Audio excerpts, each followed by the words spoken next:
Democrats are gearing up for this massive blue wave that is supposed to take place in this year's midterm elections coming up in November.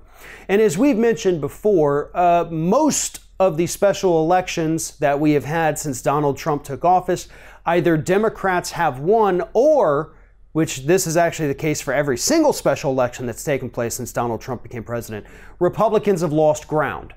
So Democrats look at all this and they see this as the blue wave. They understand that, yeah, it's coming, but hold up, because a very important new poll has come out showing that millennials are abandoning the Democratic Party. In the last 2 years alone, according to the latest round of polling, Democrats have lost 9% of millennial voters. Their support among millennials is now at 46%. And keep in mind, if they were all to go out and vote, millennials in the United States would make up the largest voting bloc in this country. They do have the power to sway elections one way or the other if they show up. And that's the biggest problem, is getting them to come out there. But I think given the fact of what we've seen these last couple years, the activism, the action, I think getting them to come out and vote isn't going to be an issue anymore. But what is going to be an issue is that the Democrats are losing ground with the younger generation. And unfortunately for them, majority of millennials now believe, falsely I might add, that Republicans are better at handling the economy than Democrats. That's something that has to be righted.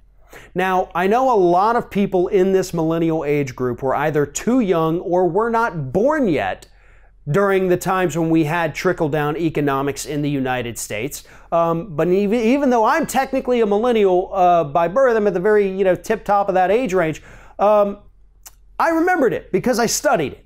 I studied political science. I studied economics. I studied economic policy. And I know what happened in the 80s. I know what happened in the 2000s to 2008.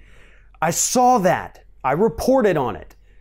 These kids didn't have that same opportunity. Maybe they picked a different major in college. Maybe they weren't interested at the time. But nonetheless, for some reason right now, they think the Republicans are more trustworthy on economic issues than the Democratic Party. That's a very real problem for Democrats right now. If they can't win back these millennial voters, the party is going to die. And that's not to say that all these millennials are flocking to Republicans. No, Republicans have their own problems with millennials. They don't like them either. And that's where a little bit of hope comes in. It's not about Republicans or Democrats. It's about the largest voting bloc in this country not being satisfied really with either major political party.